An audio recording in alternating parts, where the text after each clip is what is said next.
Guys, welcome to the YouTube channel of CEO Service Center Ranchi. I am Mukesh Upadhyay, teacher of English. In today's session, I am going to discuss the types of noun.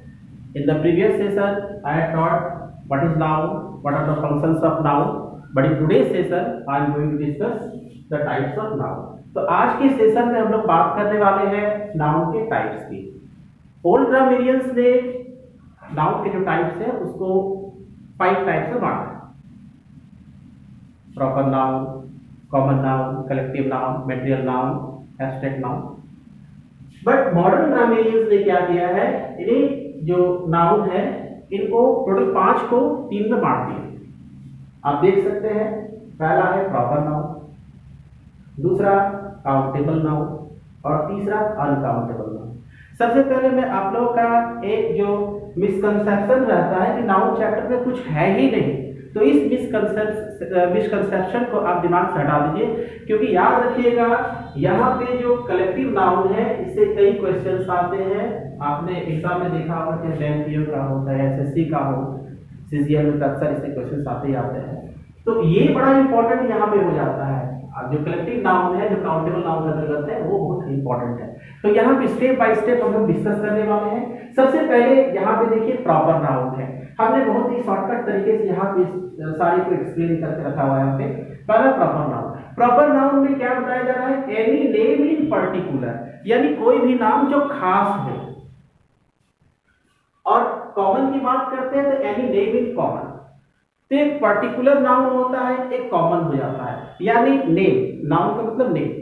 तो proper noun क्या करता है, proper noun जो है name in particular only one in number. ये बहुत important चीज है कि कोई भी नेम होगा और उस नेम का वहां पे ओनली वन होना चाहिए. इसीलिए डेफिनेशन में कहा गया है कि proper noun denotes a particular person और थिंग, अ पर्टिकुलर पर्सन और thing which is different from every other. या फिर हम लोग बोल सकते हैं, यहाँ पे लिख सकते हैं कि प्रॉपर नाउन में कि इट डिनोट्स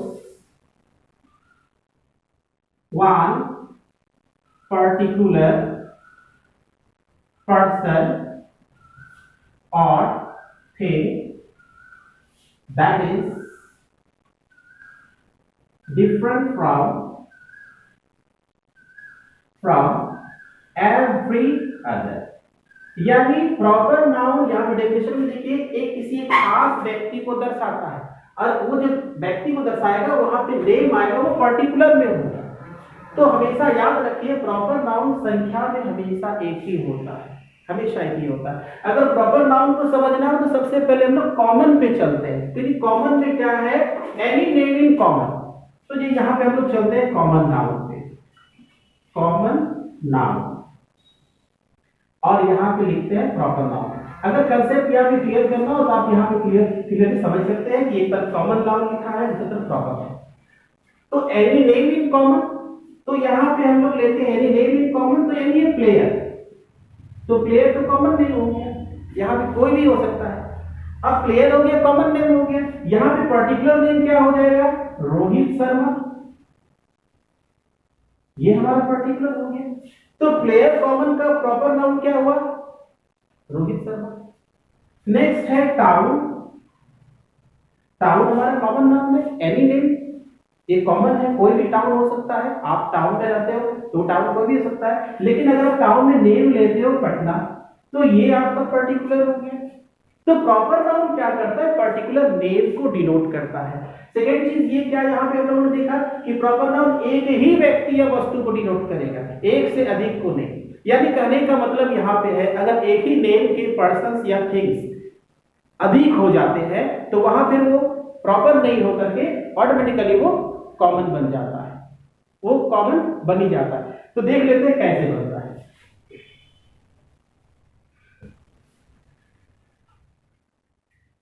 जैसे मान लिया जाए, हमने लिखा था एग्जाम्पल रोहित शर्मा का नाम. अब यहां पे देखिए, Rohit is my best friend. इस एग्जाम्पल में आप रोहित को देखिएगा तो रोहित यहां पे आपका प्रॉपर नाउन है. ये खास व्यक्ति की बात की जा रही है, ये प्रॉपर नाउन है, खास पर्सन. अगर इसको प्लुरल में चेंज कर देते हैं तो हमारा हो जाता है ये रोहित. अब एग्जांपल लिख देते हैं यहाँ पे, Rohit are very emotional by nature. तो यहाँ पे रोहित का मतलब रोहित नहीं हुआ, पर्टिकुलर पर्सन की बात नहीं आ रही है। यहाँ पे जो सेंस, इसका सेंस बदल जा रहा है। यहाँ पे सबसे पहले इसको हम प्लूरल में चेंज किए थे और हमारा जो है ये ऑटोमेटिकली कॉमन नाउन के क्लास में चला जाता है। सबसे पहले तो कॉमन के क्लास में चला जाएगा। क्यों जाएगा? क्योंकि मैंने क्लियर कर दिया कि प्रॉपर नाउन हमेशा संख्या में एक होता है। यहाँ पे डेफिनेशन में बताया था, it denotes one particular person और थिंग। अब यहाँ पे देखिए ये प्लूरल हो गया तो ऑटोमेटिकली कॉमन हो गया। जब कॉमन के क्लास में चला गया तो इसका जो सेंस है वो भी बदल जाता है। तो सेंस क्या हो जाता है? रोहित नाम के लड़के। Is that clear? यहाँ पे क्या निकला? रोहित नाम के लड़के। तो यहाँ पूरा क्लियर करिए सेंटेंस में कि रोहित नाम के लड़के स्वभाव से बहुत भावुक होते हैं। क्लियर?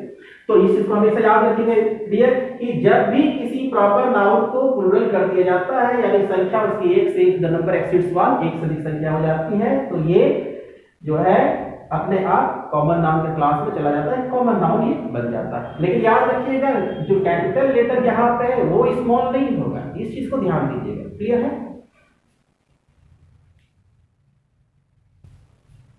नेक्स्ट हम लोग बात करेंगे यहाँ पे काउंटेबल नाउन की।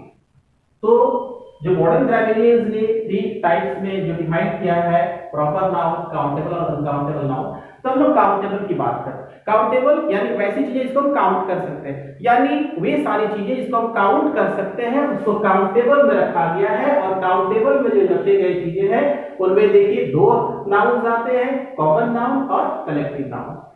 क्लियर है? तो कॉमन नाउन क्या होता है? तो कॉमन नाउन में क्या होता है कि ये ऐसी नेम को डिनोट करता है। नेम का मतलब ये समझ लीजिए क्लास हो जाएगा ऑटोमेटिकली, उसको डिनोट करता है जो पर्टिकुलर नहीं हो सकता है।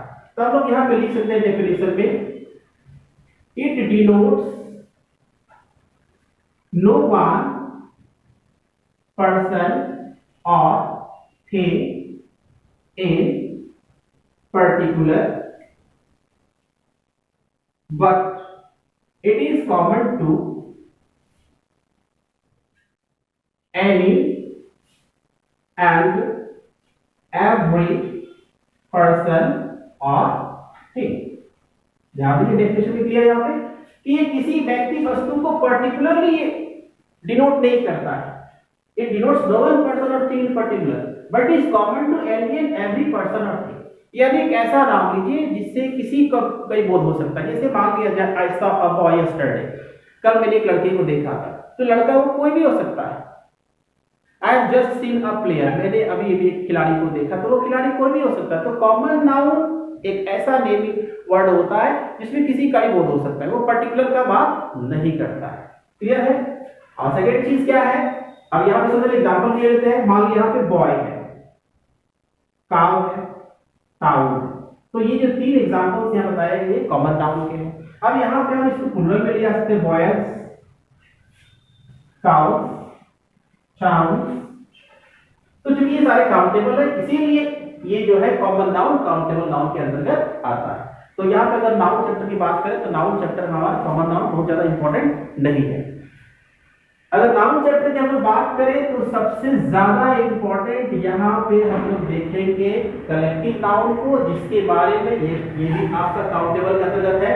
यहाँ पे देखिए ब्रैकेट में लिखा है थिंग्स इन कलेक्शन, यानी कलेक्टिव नाउन में चीजों का जमावट के जो कलेक्शन होता है उसको डिनोट करता है। तो क्या लिखा गया है? Things in collection can be one और मोर, यानी जो कलेक्शन होगा, जो ग्रुप बनेगा वो एक भी हो सकता है, एक से अधिक भी हो सकता है। इसीलिए इसे काउंटेबल नाउन के क्लास में रखा गया है। याद रखिएगा ये बहुत इंपॉर्टेंट है, यानी कलेक्टिव नाउन बहुत ही इंपॉर्टेंट होता है। तो हम लोग इसको देख लेते हैं सबसे पहले यहाँ पे। तो कलेक्टिव नाउन किसको डिनोट करता है? कलेक्टिव नाउन, इसको हिंदी में समूहवाचक संज्ञा कहते हैं। ये समूह होता है चीजों का। तो देख लेते हैं यहाँ पे, इट डिनोट्स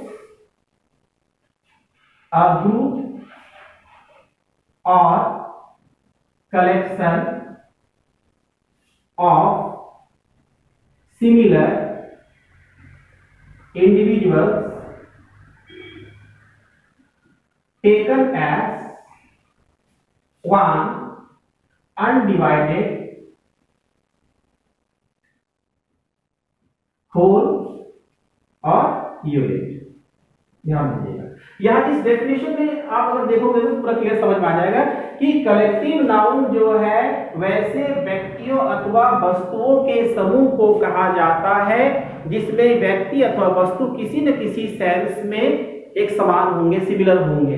यानी जो कहने का मतलब यहाँ पे ये है कि जैसे ये ग्रुप है, मान लीजिए यहाँ पे गर्ल्स का ग्रुप है, ये सारे यहाँ पे गर्ल्स है, ठीक है, यहाँ पे गर्ल्स है ये सारे।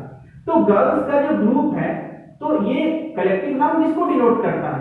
इस जो कलेक्शन बना है, ये जो ग्रुप बना है, यहाँ पे सर्कल देख रहे हो, इसी को बोलते हैं, इसी जो ग्रुप बना है यहाँ पे इसी को बोलते हैं कलेक्टिव नाउन।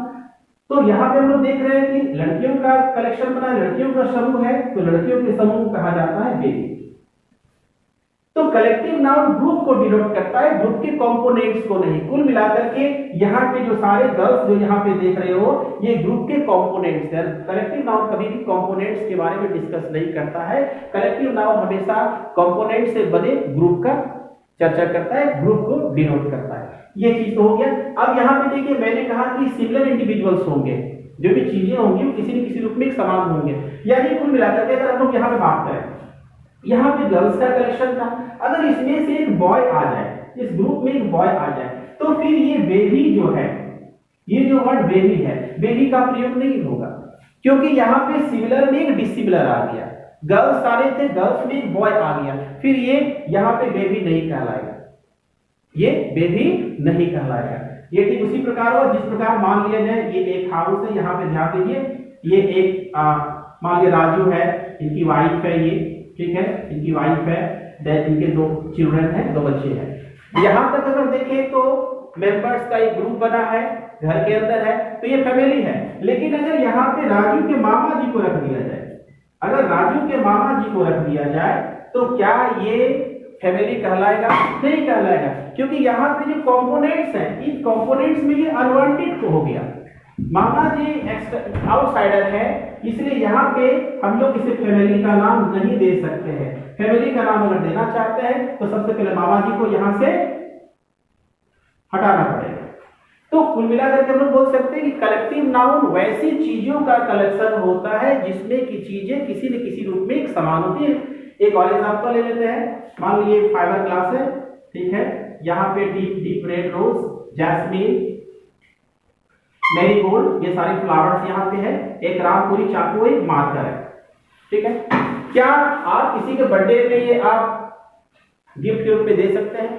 क्या इसे बुके कहेंगे? नहीं कहेंगे, क्योंकि फ्लावर्स के साथ यहाँ पे रामपुरी चाकू और एक मार्कर पेन का प्रयोग यहाँ पे इंक्लूड हो गया है, इसीलिए ये हमारा कलेक्टिव नाउन के कंसेप्ट में नहीं जाएगा, यानी यहाँ बुके का नाम नहीं पड़ेगा।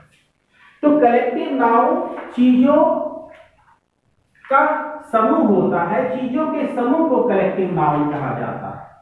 ये तो क्लियर यहाँ पे है। अब इसके आगे यहाँ पे कलेक्टिव नाउन में बहुत सारे इसके एग्जांपल्स होते हैं, उसको आपको जानना पड़ेगा बहुत सारे, जैसे कैबलकेड ऑफ मेमोरीज होता है, pencil of rays, battery of guns होता है, उसके बाद आपका फ्लीट ऑफ शिप होता है, बेबी ऑफ गर्ल्स होता है, ज्यूरी ऑफ जजेस होता है। तो वो एक पूरा लिस्ट आता है, वो आपको लर्न करने होते हैं, ठीक है। अब हम लोग यहाँ पे आगे देखेंगे कि कलेक्टिव नाउन चूंकि ग्रुप को डिनोट करता है, इसीलिए अगर सिंगल ग्रुप की बात की जा रही है तो इसके साथ अगर ये सब्जेक्ट है तो इसके साथ आने वाला वर्ब भी सब्जेक्ट होगा, साथ ही साथ पजेसिव एडजेक्टिव भी सिंगुलर होगा। ये तो हो गया। और सबसे इंपॉर्टेंट चीज ये है कि कलेक्टिव नाउन जो है चूंकि एक ग्रुप को डिनोट करता है, इसलिए प्रत्येक ग्रुप अपने आप में एक नॉन लिविंग बॉडी माना जाता है। याद रखिएगा, प्रत्येक ग्रुप अपने आप में एक नॉन लिविंग बॉडी माना जाता है, इसीलिए इसके साथ आने वाला पजेसिव एडजेक्टिव क्या होता है? सिंगुलर में इट्स का प्रयोग इसमें होता है। तो हम एग्जांपल को देखते हैं। The jury has been divided in its opinion. ध्यान दीजिएगा, the jury has been divided in its opinion. Clear है यहाँ पे? अब यहाँ पे ध्यान देना है कि सिंगल ग्रुप इज वाई की नहीं। देखिए यहाँ पे जूरी है, क्लियर है, ग्रुप की बात की जा रही है, कैसे पता चलेगा? यहाँ पे हेल्पिंग वर्ब को देखिएगा तो सिंगुलर है। आगे देखते हैं पजेसिव एडजेक्टिव हमारा क्या है, ये भी हमारा सिंगुलर है। इसका मतलब यहाँ पे है कि ये जो है एक ग्रुप है। क्या है ये? ग्रुप है। यहाँ पे ग्रुप का मीनिंग दे रहा है। तो कलेक्टिव नाउन जो है ग्रुप का मीनिंग देता है। अगर हिंदी में देखेंगे इसको तो ये होगा कि जूरी अपने विचार में बट गया है। जूरी यानी जजों का समूह, जूरी यानी जजों का समूह, जजों का समूह अपने विचार में बट गया है। तो क्या बटा है? यहाँ पे समूह बटा है। अगर यहाँ पे जूरीज होता तब यहाँ पे वर्ब आपका प्लूरल चला जाता। ये क्लियर है? तो कलेक्टिव नाउन जो है ये अपने आप में प्रत्येक कलेक्टिव नाउन जो है याद रखिएगा नॉन लिविंग बॉडी के रूप में ट्रीट किया जाता है। और अगर एक ही ग्रुप की बात की जा रही है तो इस आने वाला वर्ब का इसी सिमिलर होता है। अब आगे देखिए, क्या ऐसी कोई सिचुएशन बन सकता है जिसमें कि ये सिंगुलर जूरी यहाँ पे दिख रहा है सिंगुलर, तथापि इसके साथ आने वाला वर्ब पॉजिटिव एडजेक्टिव प्लूरल हो जाएगा? तो हम इसी में आपको दिखाते हैं। ध्यान दीजिएगा, अगर यहाँ पे जूरी के साथ हैव का प्रयोग कर दिया जाता और यहाँ पे देयर का प्रयोग कर दिया जाता और यहाँ पे ओपिनियन हम लिख देते हैं, ठीक है? तो यहां पे ध्यान दीजिए, ये कलेक्टिव नाउन का सेंस नहीं दे रहा है। यहां पे जो है सेंस वो काफी डिफरेंट हो गया। Jury have been divided in their opinions. तो ध्यान दीजिए, यहाँ पे जूरी सब्जेक्ट है, इसके साथ जो हेल्पिंग वर्ब हैव है ये प्लूरल है आपका, पॉजिटिव एडजेक्टिव यहाँ पे प्लूरल है। तो कुल मिलाकर के यहाँ पे भाई दिखने में जो है जूरी सिंगुलर बन रहा है, तो फिर वर्ब और पॉजिटिव एडजेक्टिव प्लूरल क्यों हो गया? अगर एरर में इसको रखेंगे तो इस टाइप से रखेंगे, ठीक है? इस टाइप से यहाँ पे रखेंगे।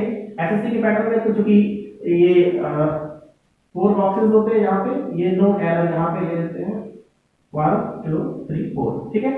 तो हम इसको गलत करेंगे। अगर हैव को गलत करते हैं यहाँ पे, इसको मान लिया हैव को गलत करते हैं तो हैव में क्या लगता है? देयर को भी करना पड़ेगा। तो यहाँ पे जो है ये जो जूरी है, ये याद रखिएगा, यहाँ पे जूरी का मतलब हुआ जूरी के सदस्य गण, क्योंकि ये कलेक्टिव नाउन का सेंस यहाँ पे कलेक्टिव नाउन के सेंस में यूज नहीं होकर के ये नाउन ऑफ मल्टीट्यूड के रूप में यूज हुआ। नाउन ऑफ मल्टीट्यूड यानी एक और जहां कलेक्टिव नाउन ग्रुप को पूरा डिनोट कर रहा था, वहीं पे नाउन ऑफ मल्टीट्यूड ग्रुप के नाम पर, नेम रहेगा ग्रुप का, नाम ग्रुप का यूज होगा, लेकिन एक ग्रुप के नाम पर ये ग्रुप के कंपोनेंट्स के बारे में बतलाता है। इसीलिए देखने में सिमिलर है, फिर भी वर्ब आने वाला पॉजिटिव एडजेक्टिव क्या हो जाता है? प्लूरल हो जाता है। तो यहाँ पे इसका अब ये जो केस होता है, तो इस केस में यहाँ पे जो है ये कहलाता है नाउन ऑफ मल्टीट्यूड। क्लियर है? और इसका मतलब हुआ जूरी के सदस्यगण। तो पूरा सेंटेंस का मीनिंग हो जाएगा जूरी के सदस्यगण अपने अपने विचारों में बट गए हैं। क्लियर है? नेक्स्ट हम लोग का है अनकाउंटेबल नाउन। तो अनकाउंटेबल नाउन क्या होता है? अनकाउंटेबल मतलब कोई ऐसी चीज जिसको हम लोग काउंट नहीं कर सकते। मैं दुकान जाता हूँ, देखता हूँ कोई पढ़ा लिखा लड़का आता है, या फिर कोई देखता हूँ व्यक्ति, कोई पर्सन आते हैं, कोई सज्जन आते हैं, कहते हैं भाई 5 पीस समोसे दीजिए। ये पीस क्या होता है? समोसा तो अपने आप में कंप्लीट है, तो वो तो पीस नहीं हुआ, ठीक है 5 पीस है, लो समोसा काट दिए, कट कर किलो 5 पीस। तो जो कंप्लीट है वो यहाँ पे नहीं आएगा, जो कंप्लीट किसी का पार्ट है वो इसमें आएगा। जैसे मान लिया जाए यहाँ पे राइस का एक ग्रेन है, दाना है, तो वो दाना क्या है? चावल का भाग है ना? राइस का वो क्या है? एक भाग है। तो कलेक्टिव नाउन अनकाउंटेबल नाउन जो होता है, इसके अंतर्गत वैसी चीजें आती हैं जिसको हम काउंट नहीं कर सकते हैं। और अनकाउंटेबल के अंतर्गत 2 नाम आते हैं, मटेरियल नाउन जिसे हिंदी में हम लोग बोलते हैं पदार्थवाचक, द्रव्यवाचक बहुत लोग बोलते हैं, लेकिन इसका एग्जैक्ट बोलिएगा तो इसे पदार्थवाचक कहे तो बेहतर रहेगा। तो पदार्थवाचक संज्ञा एनीथिंग अनकाउंटेबल जो काउंटेबल नहीं है, एनीथिंग अनकाउंटेबल। अब यहाँ पे क्या है? Can be counted only in pieces. अगर आप काउंट करोगे तो फिर पीस में काउंट होगा। जैसे ब्रेड है ना, वो मॉरिश का ब्रेड देखोगे, उसमें से एक निकालोगे, पूरे को ब्रेड का है तो उसमें से एक को निकालोगे तो पीस ऑफ ब्रेड हो जाएगा। चॉक है पूरा एक रखा हुआ डब्बे में, तो पूरा चॉक कहलाता है, उसमें एक निकालोगे तो वो पीस कहलाएगा। तो ये अगर इसको काउंट भी करोगे तो वो पीसेस में होगा। अब पीसेस वर्ड यहाँ इसका अलग अलग यूज होता है, कहीं पीस हो जाएगा, कहीं पे लॉग हो जाएगा, ठीक है, कहीं पे पिंच हो जाएगा। दूसरा अब यहाँ पे इसका एब्स्ट्रैक्ट नाउन है जो फीलिंग को दर्शाता है। तो सबसे पहले हम लोग चलते हैं मटेरियल नाउन। मटेरियल नाउन में क्या क्या चीजें आती है? तो मटेरियल नाउन में वैसी चीजें आती हैं जो हम जैसे मान लिया जाए कि कोई भी चीज जो गैस फॉर्म में है, कोई भी चीज जो लिक्विड फॉर्म में है जैसे वाटर हो गया, कोई भी चीज जो पीसेस में है, पीसेस में यानी ब्रेड हो गया, चॉप हो गया, देन ऐसी चीजें जो ग्रेन्स में है जैसे पल्स, राइस, व्हीट, ये सारे हो जाते हैं। इसके बाद आपका वैसी चीजें जैसे जिनको हम कट कट कर दिए, पूरा ब्रेक कर दिया, फिर कट कर दिए, जो पीसेस में आ गया, जो एक्चुअल फॉर्म में अभी नहीं है, वो खत्म हो गया। मान लीजिए गॉड था, उसको हम लोग काटे तो उससे क्या बना, उससे मटन बना, तो मटन हमारा मटेरियल हो गया। एक ट्री है, ट्री को आप कट कर देते हो तो कट कट करने को पीसेस हो जाता है, तो नहीं बोलोगे कि पेड़ गिरा हुआ है पे, आप क्या बोलोगे, वहां पे लॉग है, जो कटा हुआ है ना पेड़ का जो पार्ट कटा हुआ उसको लॉग कहते हैं, तो वो लॉग है। ठीक है। लास्ट हमारा है एब्स्ट्रैक्ट नाउन। एब्स्ट्रैक्ट नाउन का मतलब फीलिंग होता है, कोई चीज हम केवल फील कर सकते हैं। जैसे मान लिया होंगे लव, पेन, फियर, फ्रीडम। अभी देखिए जो इस पैंडेमिक के कारण जो है सबका अपना जो फ्रीडम था, जो क्या कहा जाए, इंटरनल जो फ्रीडम था लोगों का, वो खत्म हो गया। ठीक है। तो ये सारा आपने यहाँ पे समझ लिया है। अगले सेशन में हम आपको प्रोनाउन के बारे में बताएंगे। वीडियो अच्छा लगा हो तो सब्सक्राइब कीजिएगा। ठीक है, थैंक यू।